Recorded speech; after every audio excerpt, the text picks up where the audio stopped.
हमेशा खुश रहना है तो स्वस्थ रहना सीखिए। नमस्कार, मैं पूनम मेहता आपका वर्ल्ड लिवर डे के इस खास कार्यक्रम में हार्दिक अभिनंदन करती हूँ। लिवर हमारा जितना बड़ा है हम उसके बारे में सबसे कम जानते हैं। ये हमारे बॉडी का लार्जेस्ट इंटरनल ऑर्गन है। ये 500 से अधिक कार्य कर सकता है और इसको रीजनरेट करना भी आता है। लीवर के बारे में बहुत ज़्यादा जानकारी हमें जाननी है। आज हमारे एक खास मेहमान जो हमारे स्टूडियो में मौजूद हैं, डॉक्टर अजीत लाठर जी। नमस्कार डॉक्टर साहब, आपका स्वागत है। सबसे पहले तो बहुत बहुत धन्यवाद जी। जो आज वर्ल्ड लिवर डे हम मना रहे हैं, 19 अप्रैल का जो डे है, बिल्कुल उसमें जो लिवर है हमारा बॉडी का सबसे बड़ा ऑर्गन है। After skin it is the largest organ, internal organ of body. तो लिवर जितना बड़ा है इसके काम भी उतने बड़े हैं। बिल्कुल, लेकिन हम इसके बारे में बहुत कम जानते हैं। जानकारी बहुत कम है लोगों को। तो हम आज आपसे बहुत सारी जानकारी लेना चाहेंगे कि किस तरह काम करता है, क्या इसके फंक्शंस हैं और किन चीज़ों से इसे नुकसान होता है। एक्चुअली मैडम, आज का हमारा जो थीम है, जो वर्ल्ड लिवर डे का थीम है, वो भी यही है कि love your liver and longer you live. आप अपने लिवर से प्यार कीजिए, लिवर का ध्यान रखिए। लिवर जिन जिन कारणों से नुकसान इसको पहुंचता है उससे बचिए। तो सबसे पहले हम स्टार्ट करते हैं, लिवर क्या क्या कार्य करता है हमारी बॉडी में, क्या क्या इसके फंक्शन है। तो लिवर हमारी बॉडी के बहुत सारे कार्य करता है। जैसे ये मेटाबॉलिज्म, सबसे पहले हमारे carbohydrate metabolism, protein metabolism, even fat metabolism में ये हेल्प करता है। इसके अलावा जो मोस्ट इंपोर्टेंट कार्य है इसके डिटॉक्सिफिकेशन।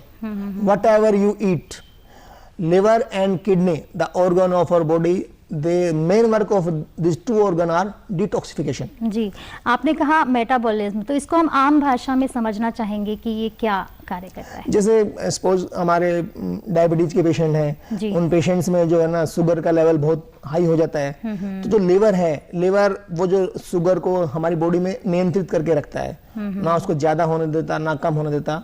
जैसे ग्लूकोनियोजेनेसिस है या ग्लाइकोजन जो है हमारे बॉडी में एज ए स्टोर होता है ग्लूकोज, तो उसको जो है ना शुगर में कन्वर्ट करता है। और जब शुगर की मात्रा ज्यादा हो जाए तो वापस जो है ना उसको कन्वर्ट भी कर देता है, जिससे हमारी शुगर कंट्रोल रहे। इसी तरह प्रोटीन मेटाबॉलिज्म में भी इंपॉर्टेंट है, इसी तरह फैट मेटाबॉलिज्म में इंपॉर्टेंट है। तो कहने का मतलब ये है कि liver is the most important organ, one of the most important. यानी लिवर हमारे शरीर का सबसे महत्वपूर्ण हिस्सा है। हाँ, वैसे बहुत सारे हैं organ, every organ is important, heart है, ब्रेन है, but liver has its role.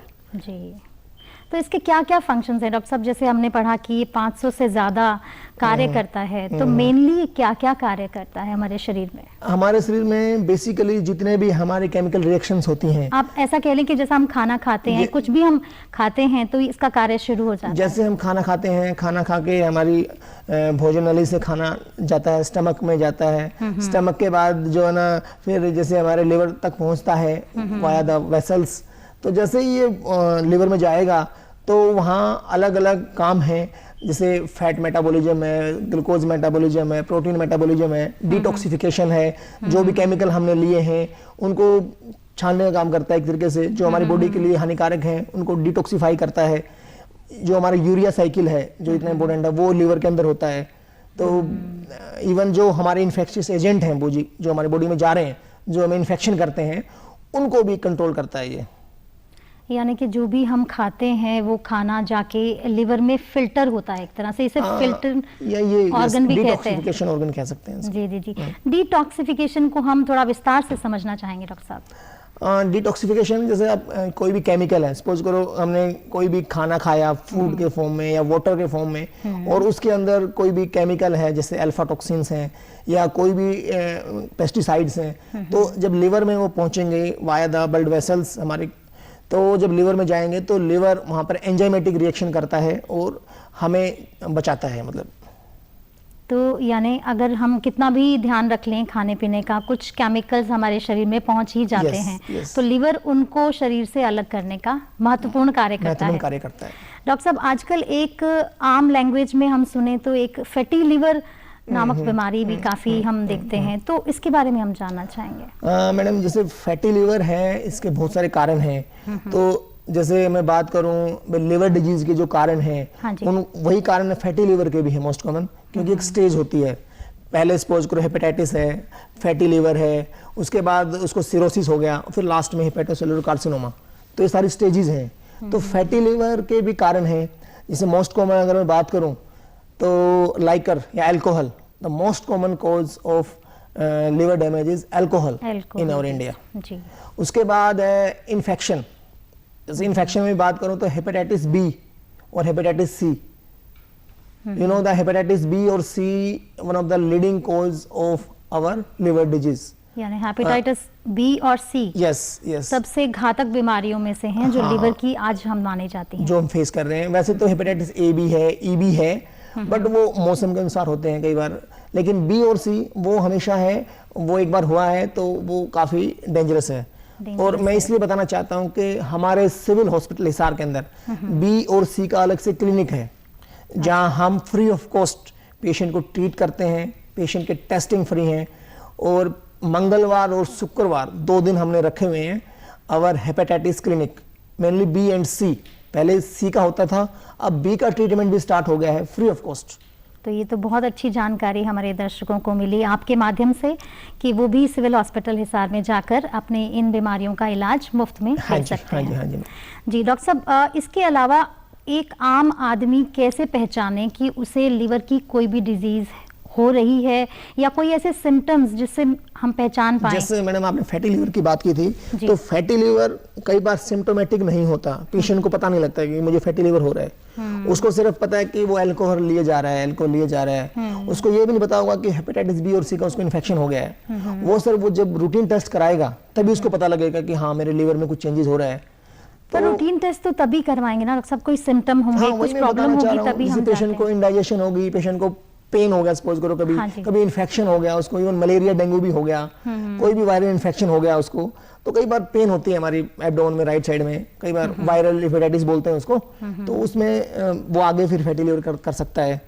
Even जो हमारी ओबेसिटी है जो आज बहुत बड़ा कारण है, स्ट्रेस है, ये तो एक आजकल का प्रमुख बीमारी हो गई है, बच्चों में और बड़ों में भी अक्सर देखी जाती है। तो इवन जो अल्कोहल भी नहीं लेते उनके अंदर, जिनकी सेडेंटरी लाइफ है, जो एक्सरसाइज नहीं करते, वहां पे भी आप देखोगे कि NAFLD non alcoholic fatty liver disease और नॉन अल्कोहलिक स्टेटोसिस भी बीमारी है, जो यानी जो लोग अल्कोहल नहीं भी लेते उनको भी ये हो सकता है अगर वो एक्सरसाइज ना करें, अपनी डाइट का ध्यान ना रखें।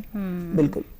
ओबेसिटी तो एक मेन कारण है, हमारे लाइफस्टाइल बॉर्न डिजीज है। हाँ जी। और वो सब लिवर से जुड़ा है, क्योंकि जो भी हम खाते हैं वो पचाना तो लिवर को ही पड़ना है। यस।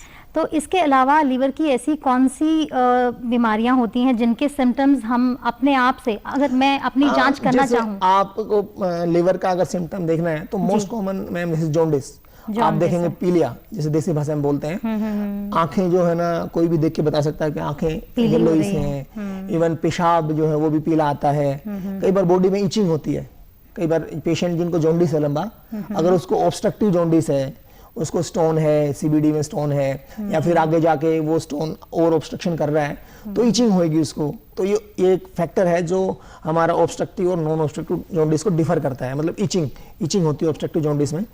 इसके अलावा लिवर डिजीज में मोस्ट कॉमन जो सिम्टम आप देखोगे, जो मरीज देख के पहचानता है, वो मैडम पीलिया है। आप बताओगे आंखें हैं, येलो डिस्कलरेशन ऑफ आईज है, वो है।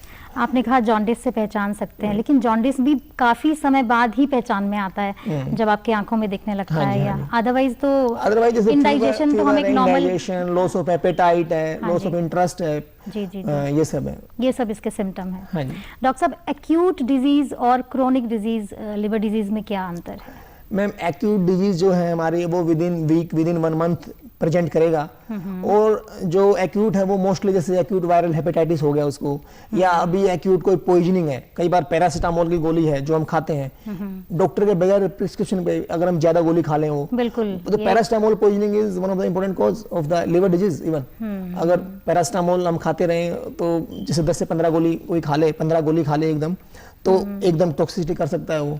तो बिल्कुल मैं यही आपसे पूछने ही वाली थी, क्योंकि एक आम धारणा है आपको कहीं भी शरीर में मेरा मतलब कहने का मैडम है कि जितनी भी दवाइयां हैं जो डॉक्टर प्रिस्क्राइब करता है उसके साइड इफेक्ट भी होते हैं, तो डॉक्टर की प्रिस्क्रिप्शन के बगैर दवाई नहीं लेनी चाहिए। बहुत सारी ड्रग है, जैसे टीबी की दवाइयां हैं, जैसे सपोज पैरासिटामोल कॉमन पॉइजनिंग है, तो ये जो दवाइयां हैं पैरासिटामोल तक भी हमारी लिवर पॉइजनिंग कर सकती है। तो अनावश्यक रूप से कोई दवाई ना खाएं। हमें कहीं भी कुछ भी प्रॉब्लम है तो पहले डॉक्टर से कंसल्ट करें, क्योंकि एक बहुत कॉमन है कि आपको दर्द है तो आप एक कोई भी मेडिसिन पेन किलर उठाएं और खाएं। एनाल्जेसिक लोग खाते रहते हैं, जी। तो जैसे वो तो मोस्टली किडनी को नुकसान करती हैं। हमारे नसेट्स ग्रुप में है, डिक्लोफिनेक है और कोई भी नसेट जो दवाइयां हम अननेसेसरी खाते हैं जो वो सबसे पहले किडनी को डैमेज करते हैं। किडनी तो करते हैं, लिवर पे भी कर सकते हैं।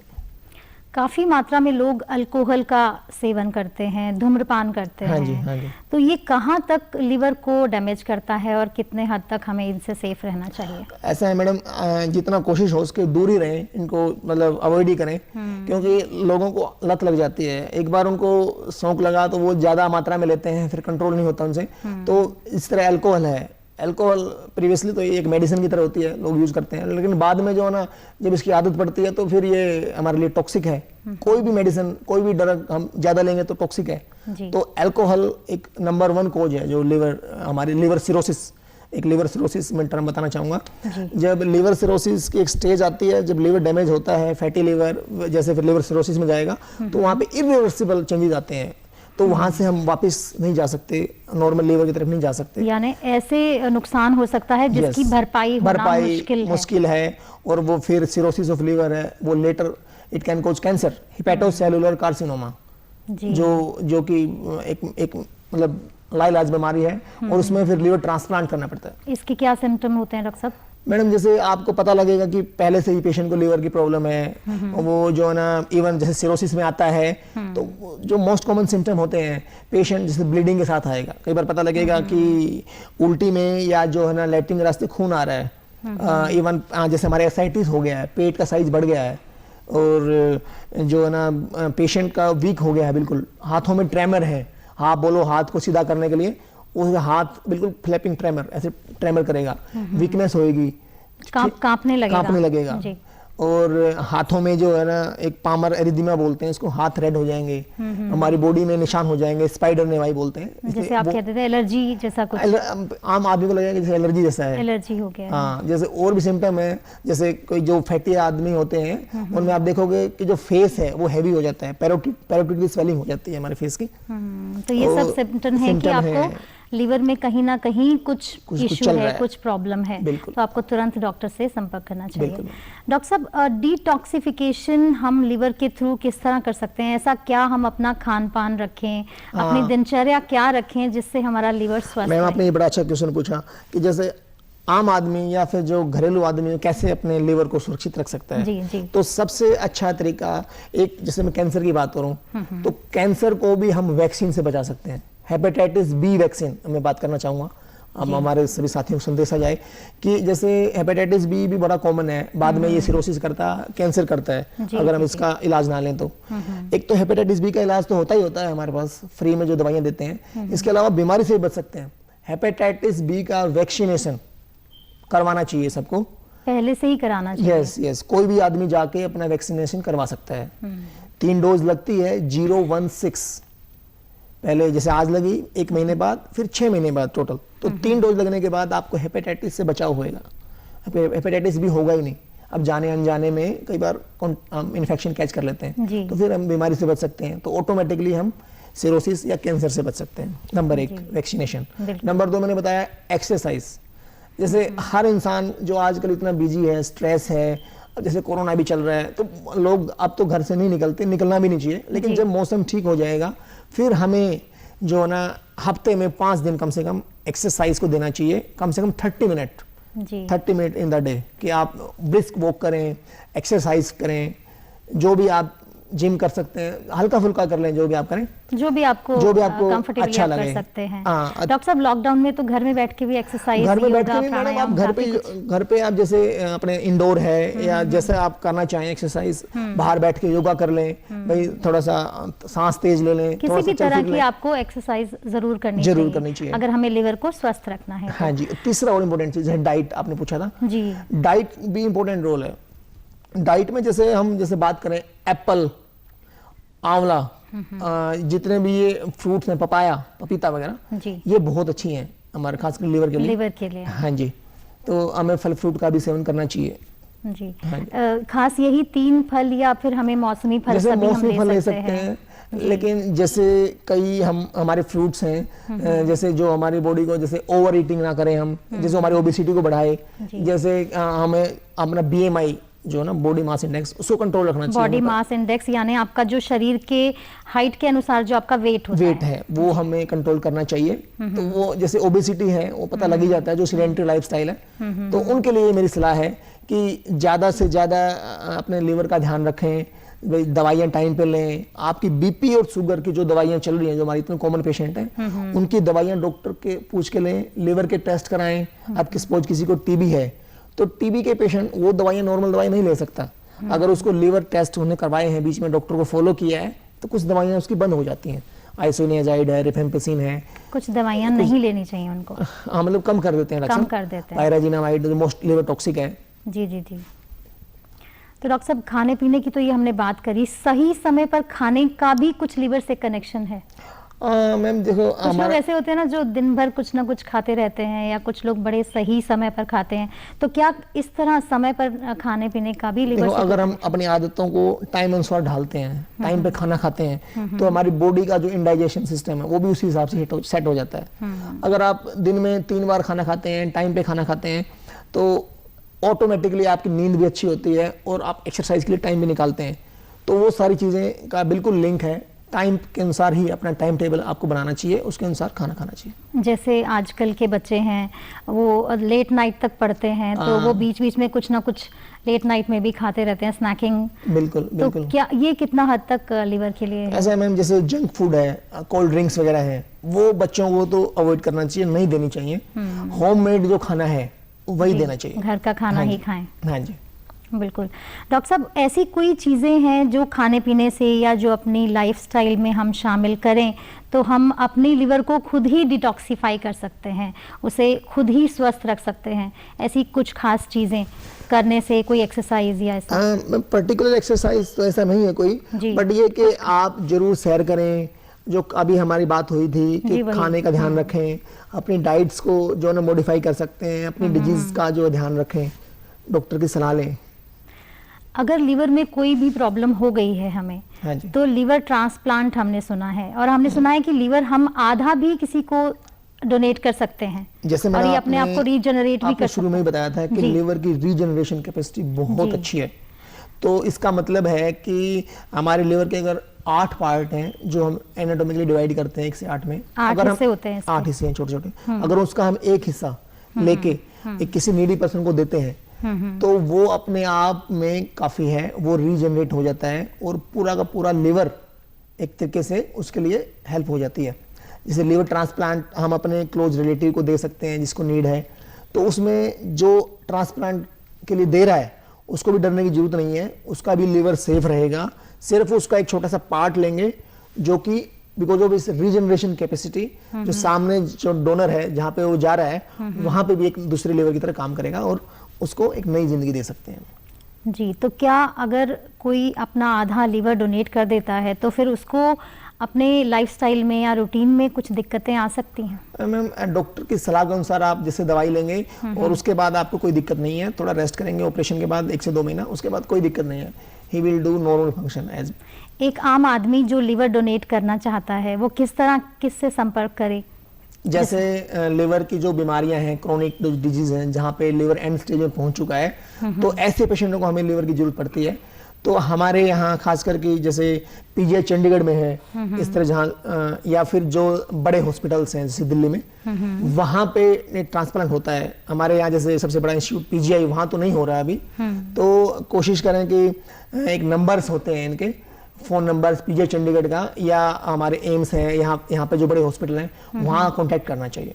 जी, तो एक कोई फॉर्म भरेंगे और आप हाँ लिवर डोनेट कर सकते हैं। जी डॉक्टर साहब, शादियों में और फंक्शंस में जाना सभी को पसंद है, पार्टीज अटेंड करना बहुत पसंद है, वहाँ हम बहुत कुछ ऐसा खा लेते हैं, तो क्या वहाँ पे मैडम मोस्टली देखा ओवर ईटिंग करते हैं लोग ज़्यादा। जैसे शादियों में जाते हैं तो जैसे हाइजीनिस्ट एक इशू रहता है। इसके अलावा जैसे मैंने तो ये देखा कि 70% से लोग ज़्यादा ओवर ईटिंग ही करते हैं। तो ओवर ईटिंग नुकसान ही करता है, फायदा कभी कभी हो सकता है इस चक्कर में ना कभी तो सब हम खा तो इतना सब लेते हैं लेकिन पचाना फिर लिवर को पड़ता है, बड़ा मुश्किल होता है, लिवर पे प्रेशर बढ़ता है। तो हमें ध्यान रखना चाहिए कि हम ओवर ईटिंग ना करें और स्पेशली जो बार बार जंक फूड है उसको अवॉइड करें, घर का खाना खाएं, सादा खाना खाएं।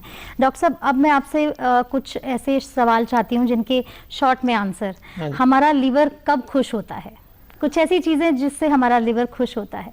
जब लिवर का ध्यान रखते हैं हम, लिवर के लिए जो खास करके पेस्टिसाइड है या फिर जो हमारा वाटर या फूड है वो सिंपल सादा हो, उसमें कोई इन्फेक्शन ना हो, हम एक्सरसाइज करें, कुछ अच्छा खाएं तो हमारा लिवर खुश होता है। हमारा लिवर कब खुश नहीं होता है? ऐसी कौन सी चीज़ें जो हमें खासकर हमारे देखने वाले दर्शकों के लिए आप कहना चाहें, कुछ टिप्स देना चाहें रूटीन लाइफ में फॉलो करने के लिए, जो डूज एंड डोंट्स में आप अगर मैं कहूँ तो मैम, एक तो यही सबसे मेन बात यही है जो हम कर सकते हैं, एक्सरसाइज करें डेली, अपना टाइम टेबल बनाएं और अल्कोहल, सबसे पहले अल्कोहल को छोड़ें, अल्कोहल से मुक्ति पाएं और अपना हेपेटाइटिस बी और सी का इलाज करवाएं अगर किसी को है तो।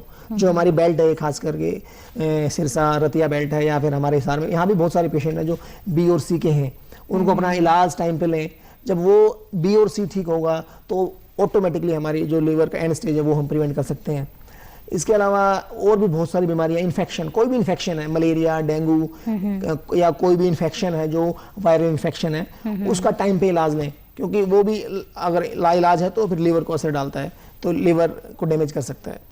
यानी कि अगर आपको कोई और भी बीमारी है तो उसका इलाज भी लें, तो उसका इलाज ज़रूर लें, क्योंकि वो फाइनली आपके लिवर पे भी असर डाल सकती है।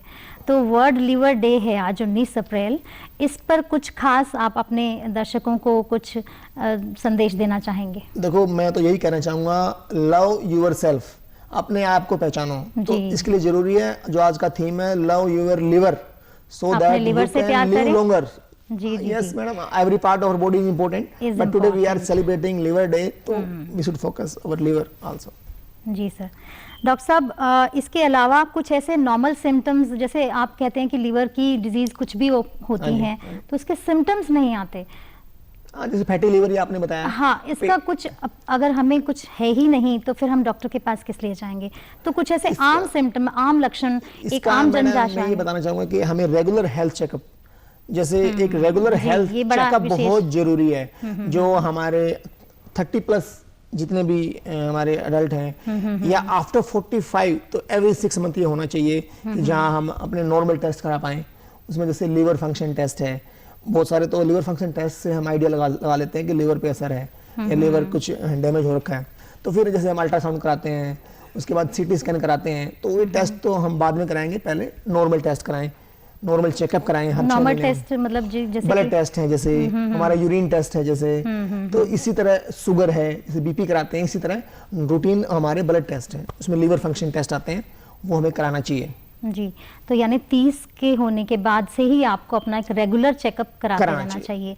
आपको कोई भी बीमारी हो, वो फाइनली जाके लिवर पे अटैक कर सकती है। तो अगर आपको अपने लिवर को स्वस्थ रखना है, अपना ध्यान रखना है, तो आपको अच्छा खान पान, अच्छी दिनचर्या का पालन करना होगा। आज वर्ल्ड लिवर डे के उपलक्ष्य में ये खास कार्यक्रम में डॉक्टर साहब ने यही संदेश दिया है। डॉक्टर साहब, आपने अपना कीमती समय निकाला हमारे दर्शकों के लिए, इसके लिए आपका बहुत बहुत धन्यवाद। Thank you so much.